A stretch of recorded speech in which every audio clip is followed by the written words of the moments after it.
दोस्तों इंडिया की तरफ से राइस एक्सपोर्ट्स पर बैन लगने के बाद लगने लग रहा था कि दुनिया की बहुत सारी कंट्रीज़ में शायद भुखमरी की कंडीशन मच सकती है। बट दोस्तों यहाँ पर रशिया की तरफ से एक बहुत इंपॉर्टेंट एक्शन लिया गया है। रशियन प्रेसिडेंट व्लादिमीर पुतिन ने कहा है कि हम अफ्रीका की लगभग 5 से 6 कंट्रीज़ को, जिनमें आते हैं Burkina Faso, Zimbabwe, Mali, Somalia, Central African Republic and Eritrea, हम इन कंट्रीज़ को फ्री में खाना खिलाने वाले हैं। बट दोस्तों इसमें भी आप लोगों ने ऑब्जर्व किया होगा कि पाकिस्तान एंड सीरिया तो इसमें भी इंक्लूड नहीं है। तो डेफिनेट सी बात है कि पाकिस्तान की सिचुएशन और भी ज़्यादा बिगड़ने वाली है। तो पाकिस्तान बहुत ही ज़्यादा नर्वस होगा इस वक्त। हालांकि दोस्तों व्लादिमीर पुतिन ने ये सब कब कहा है, क्यों कहा है, तो ये सब जानना भी आप लोगों के लिए काफ़ी इंपॉर्टेंट। जो आप लोगों को पता होना चाहिए कि सितंबर में ब्रिक्स का एक बहुत इंपॉर्टेंट समिट होने वाला था। मतलब दोस्तों होने वाला था क्या, अभी होने वाला है। सितंबर 2023 में साउथ अफ्रीका में एक इंपॉर्टेंट समिट होगा ब्रिक्स का, जहाँ पे ब्रिक्स के लीडर्स जाकर के मिलेंगे, जहाँ पे पुतिन को भी जाना चाहिए था। बट दोस्तों पुतिन के ऊपर बहुत इंपॉर्टेंट करप्शन के आरोप लगे हुए हैं, जिसकी वजह से अगर पुतिन वहाँ पर जाते हैं तो डेफिनेट सी बात है कि साउथ अफ्रीका की पुलिस के द्वारा उन्हें अरेस्ट कर लिया जाएगा। क्योंकि दोस्तों साउथ अफ्रीका जो है वो आईसीसी का पार्ट है एंड आईसीसी ने प्रॉपर तरीके से चार्जेस लगा रखे हैं पुतिन के ऊपर।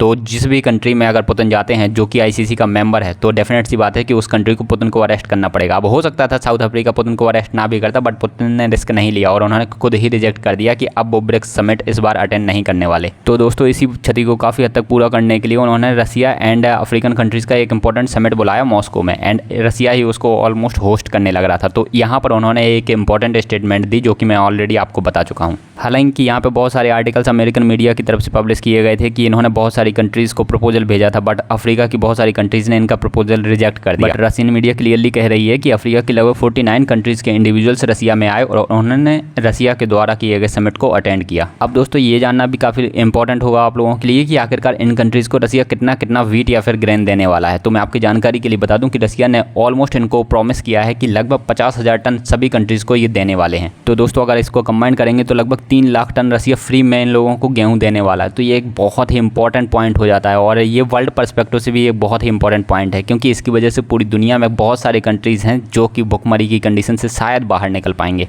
एंड इंडिया पर भी जो प्रेशर बनने लग रहा था wheat and rice exports ban को लेकर के, तो वो प्रेशर भी काफ़ी हद तक कम हो जाएगा। आई होप आप लोगों को सारे पॉइंट्स काफ़ी अच्छे तरीके से समझ में आ गए होंगे। अपन मिलते हैं अगले इंपॉर्टेंट वीडियो में। आप लोग अपना ध्यान जरूर रखिएगा। Bye bye, take care.